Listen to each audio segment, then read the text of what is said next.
I'm Tracy Graziani with Graziani Multimedia. This is the time of year when people tend to be thinking about gifts and rewards for their clients, and that's great. But you'll get a lot more from the whole experience if you think about this as something you do all year. When I met these folks at Xoxoday, I realized that I'd found a really great partner. Xoxoday was able to help me create a solution with HubSpot that was really seamless. And I really liked working with them. And so we decided to partner to put together this workshop. Girish Vishwanath from Xoxoday, he is their Chief Business Officer, and he's going to talk more about their platform and what we can do with that. What are we going to talk about today? So the first thing is, well, why are we talking about gifts? Then we're going to talk about something that is near and dear to my heart, which is moving away from focusing on the funnel to thinking more about the flywheel. And from there, we're going to talk about RevOps and why RevOps and how it helps. Then we're going to get from the theory into some tactical things that you can do right away in your business.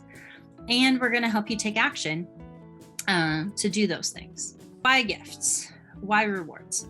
Well, the real short answer is people like them. People like to be appreciated and they like getting gifts. The first thing is customer delight. So you'll hear in business, a lot of people talk about customer experience. So what do we mean when we say delight? Okay, good isn't good enough. Okay.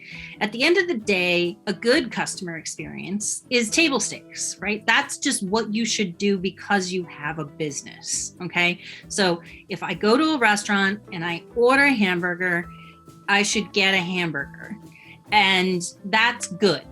Okay. And that's what you have to do to just continue to exist as a restaurant. Okay. But if that's all you do, you're probably not going to be the most successful hamburger joint in town, right? So good isn't good enough, okay? Delight is something more. Delight is exceptional and it's remarkable, okay? So delight means it's above and beyond. It's so good, people want to talk about it, okay? So actually someone that we did business with is on this call right now. So Eddie was our realtor. We just bought a house. It was the worst experience I have ever had in real estate in my entire life. I won't tell you the story because that's not why we're here. It was terrible. But Eddie did such a good job helping us get through a really miserable experience that a week ago, when somebody posted in a Facebook group locally, hey, I'm looking for a realtor, I said, I have a guy for you. You should reach out to Eddie Donnelly. That's what happens when something's exceptional and remarkable, right? It was worth sharing. It was worth telling someone else, hey, this is where you should go. This is your guy, right? That's what delight is, okay? If he'd just done his job, we'd still have a house, but I would have never felt compelled to do that. Right? The other thing is delight asks nothing in return. One of the mistakes people make is that they make giving and they make delight transactional.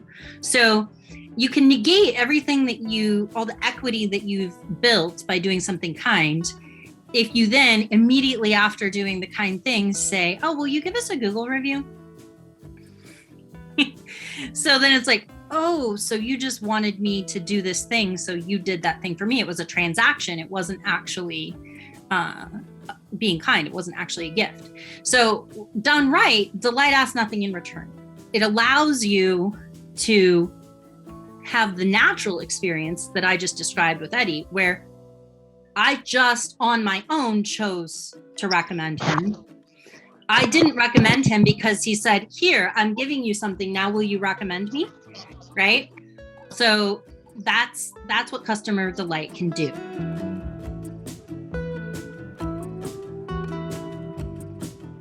People who were already registered in our CRM as a lead, if they visited the landing page for this workshop, but did not register, they 2 hours later received a gift from us. And the gift was just, surprise, here's a gift. Thanks for checking out our workshop. Okay. It didn't say anywhere in there, oh, and by the way, sign up for the workshop.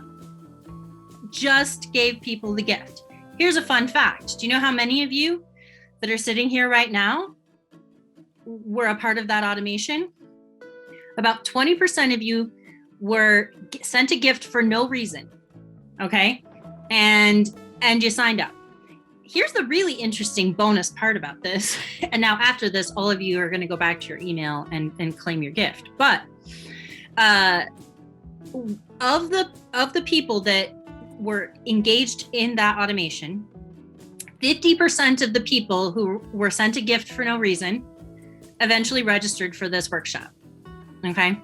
Of those people, about half of you showed up here today. Okay. Of all the people that we sent those to, only 10% of people even claimed the gift. So fun thing with Xoxoday is I can send those links to give gifts to tons of people. I only pay for the ones that get claimed. Okay. Now, if you're smart, those of you who are sitting here that didn't claim your gift are going to go back and claim it. Okay.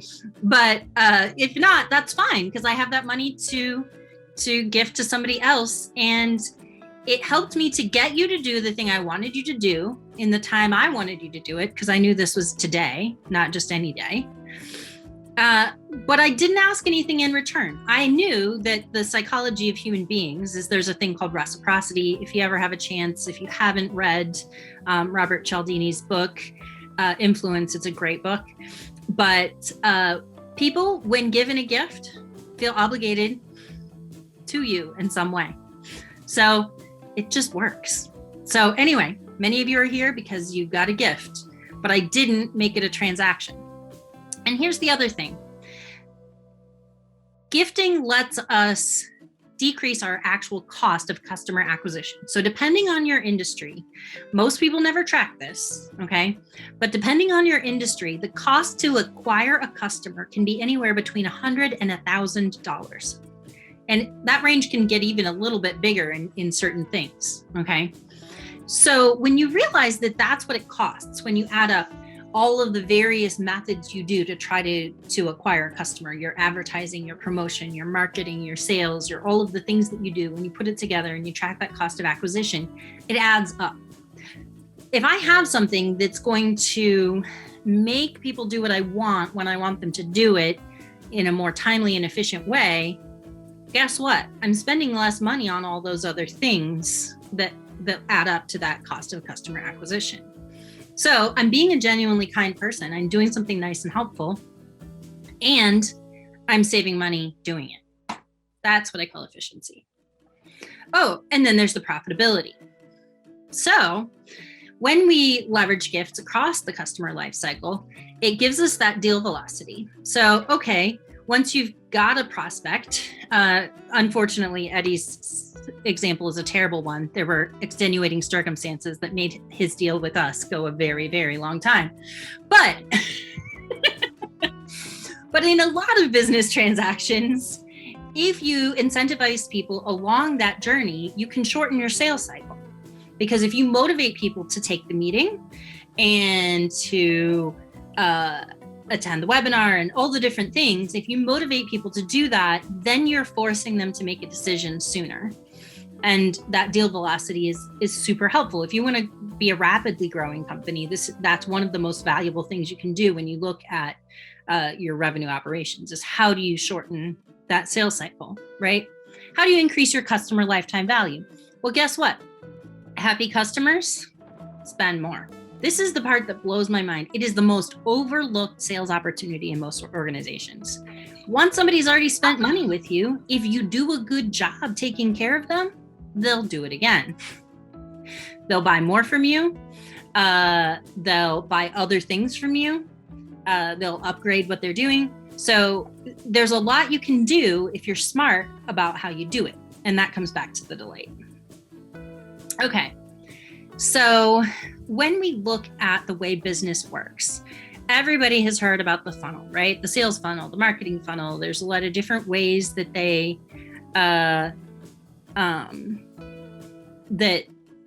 talk about it. But in the end, the funnel is how we've thought about it for a long time. But here's the problem with the marketing funnel as it works.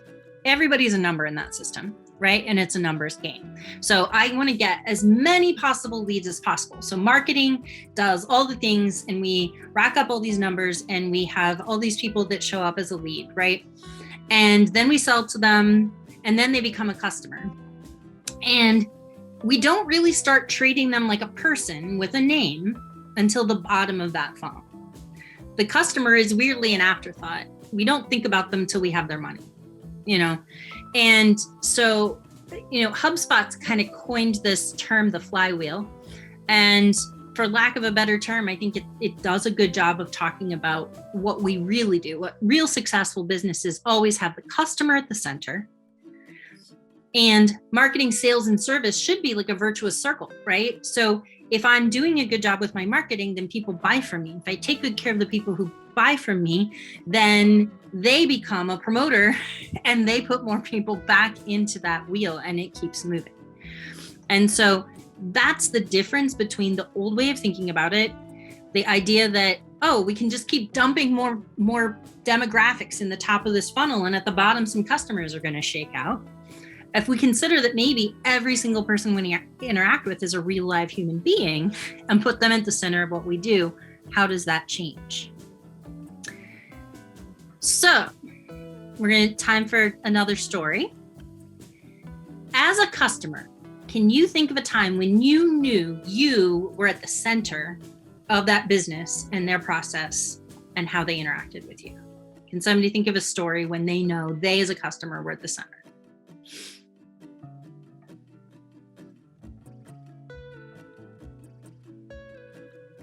It's a little sad that there's a pause here. All right, Jennifer's got it. Yeah, well, I had to think about it. Yeah, that is a little sad that I had to think about it. But there was this one time I was in Los Angeles and I needed a certain kind of outfit for something. And I hadn't lived there in so many years. I didn't know the stores. I didn't know what to do. So I called a company that actually shops for you. The woman convinced me to go out with this employee of hers.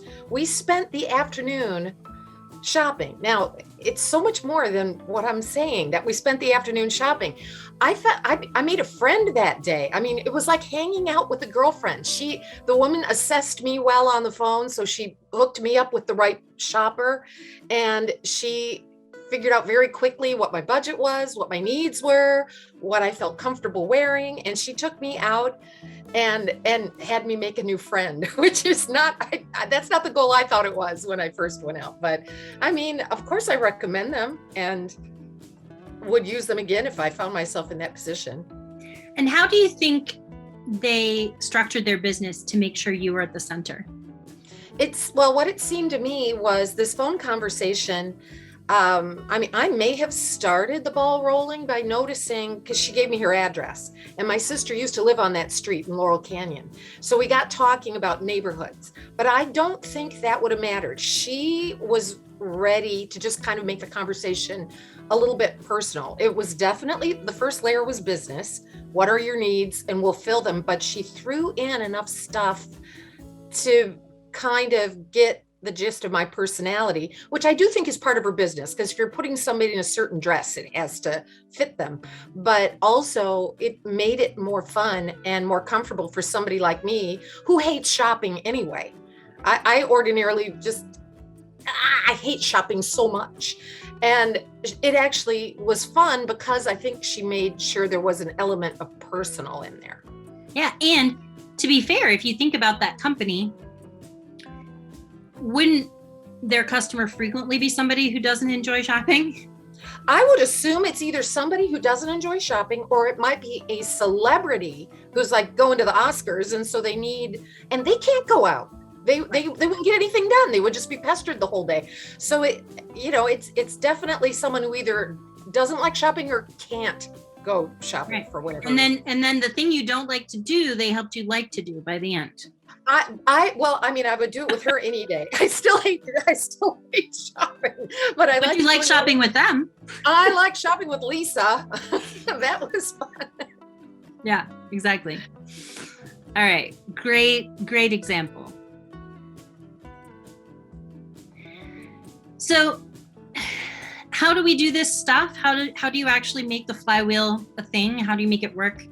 It's being called in business now RevOps, and I know a lot of people roll their eyes at jargon, and I can appreciate that, but it's a useful term because it stands for revenue operations. Because at the end of the day, when you've got the customer at the center of your flywheel, then everything that has to do with how your business makes money can work more efficiently and more effectively.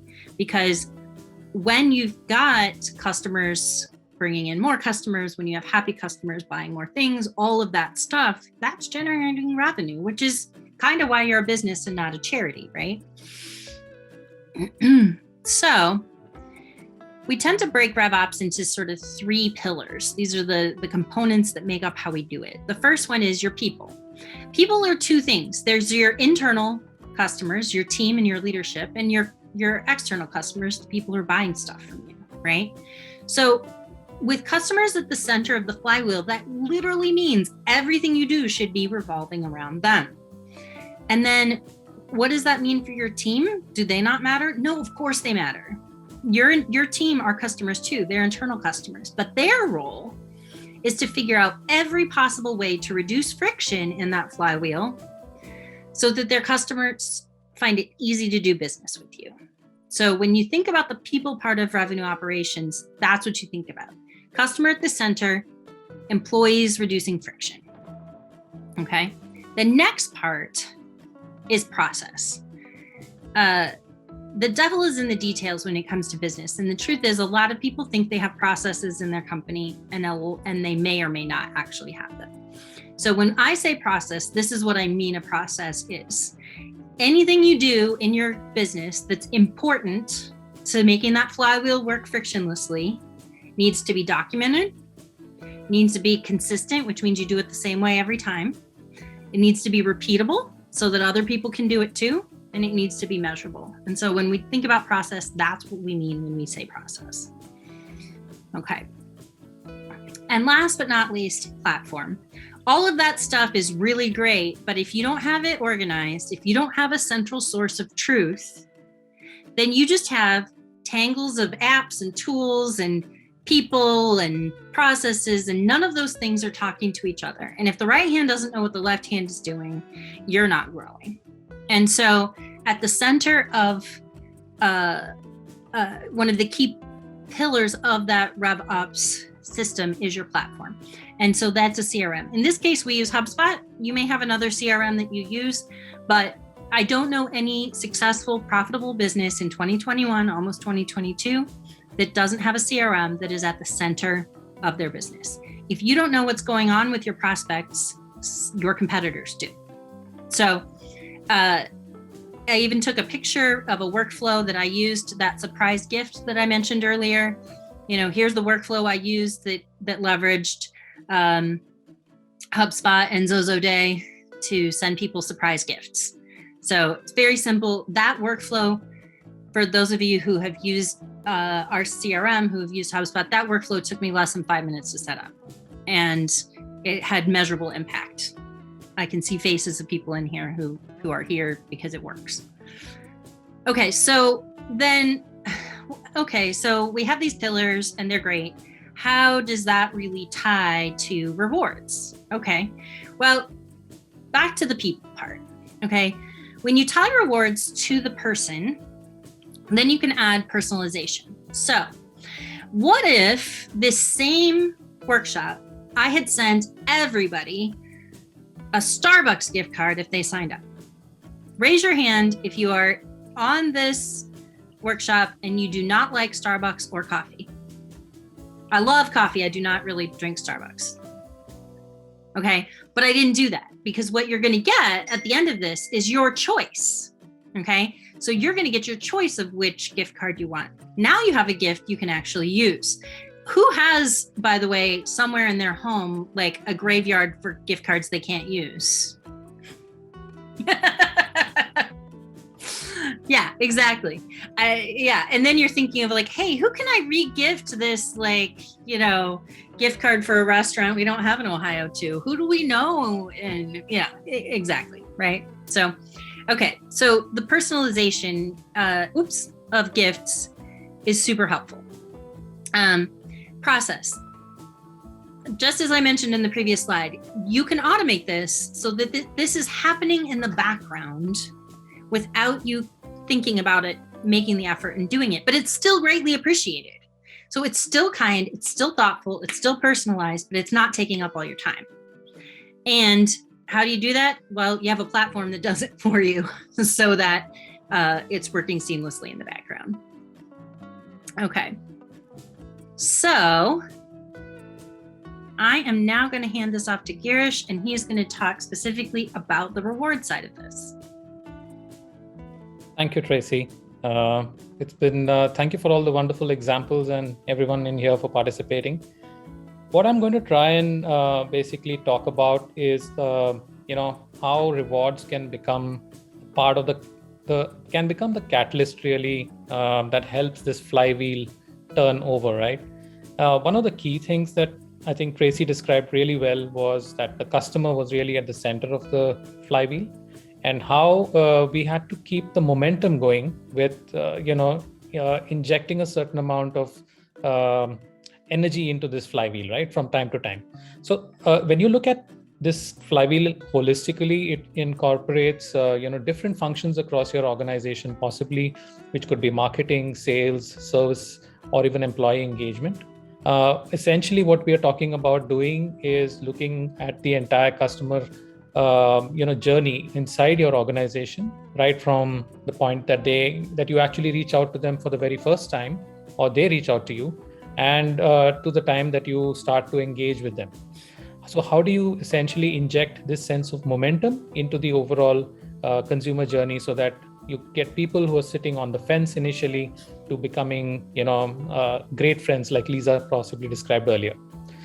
So if you can just turn that over to us. Thanks.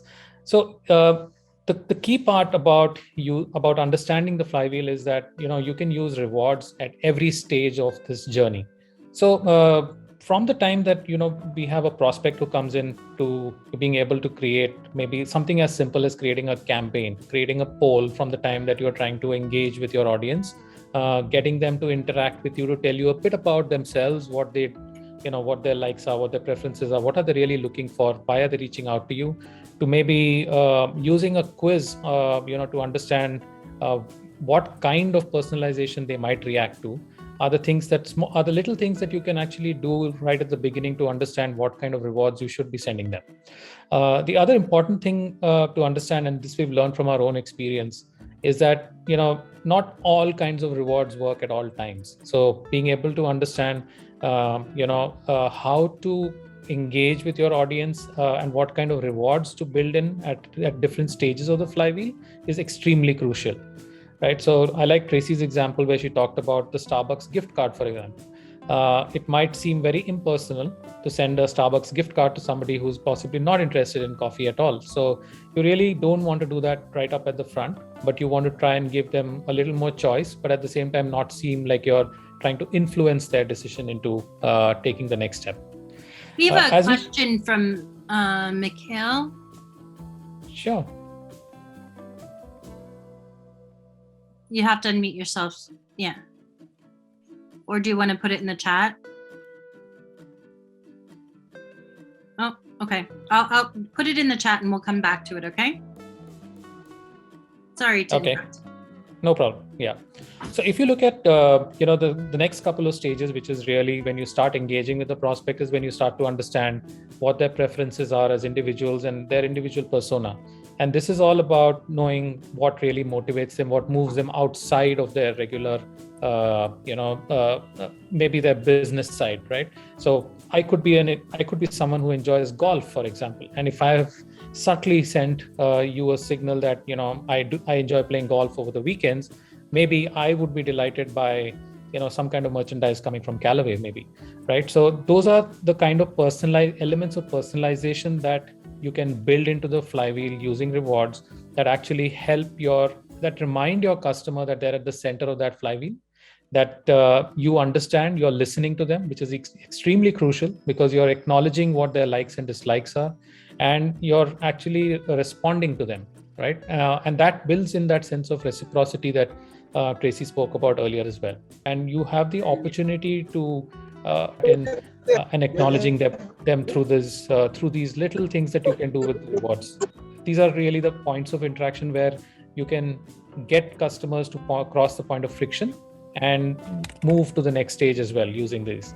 We regularly find that it is hard to move prospects down through the flywheel, get them to book a meeting with us, maybe get a demo with us, at times maybe even interact with us.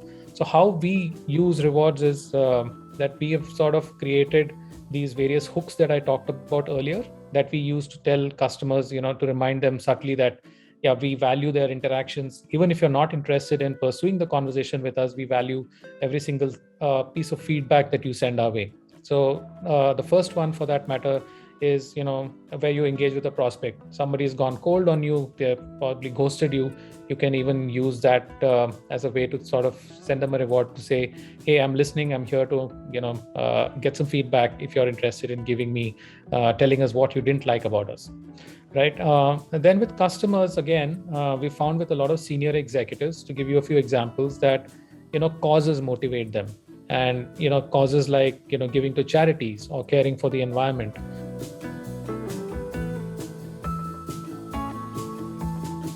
Everyone loves fruitcake, right? Or tiny footballs, or Starbucks, or fabric. Hopefully, the way we summarize this is that if you do it right, you're sending people the right gift at the right time. And when you do that, you have the opportunity to stand out in the marketplace and be different from your competitors, to be memorable, and to be something more than a corporate card or a Jelly of the Month club. Okay, so that's what we want to accomplish. So additional resources, I'm going to, you'll get a follow-up email from us for attending. It will include, you'll get your gift code. You'll also get a planning worksheet so you can plan how you would leverage gifts across the flywheel. And anyone who would like to book a planning session to think about how you could implement gifting and rewards into your 2022 plans, we're offering complimentary sessions with anybody who would like to have those. And if you book a planning meeting with us, we'll give you another gift for attending. I also listed here just a few books that I have found to be very helpful in informing some of the processes that we talked about here. Delivering Happiness, The Art of People, and Never Lose a Customer Again. They're all books that I highly, highly recommend. So we're right up on the hour here. I, again, want to be respectful of everybody's time. We will send a follow-up email to everyone who was in attendance today, and you'll get your gift. And for those of you who got bonus gifts, we'll send those out as well. Make sure either direct message Lou here. Make sure, we just need to have the name or email you registered for the workshop with, so we can send you that gift.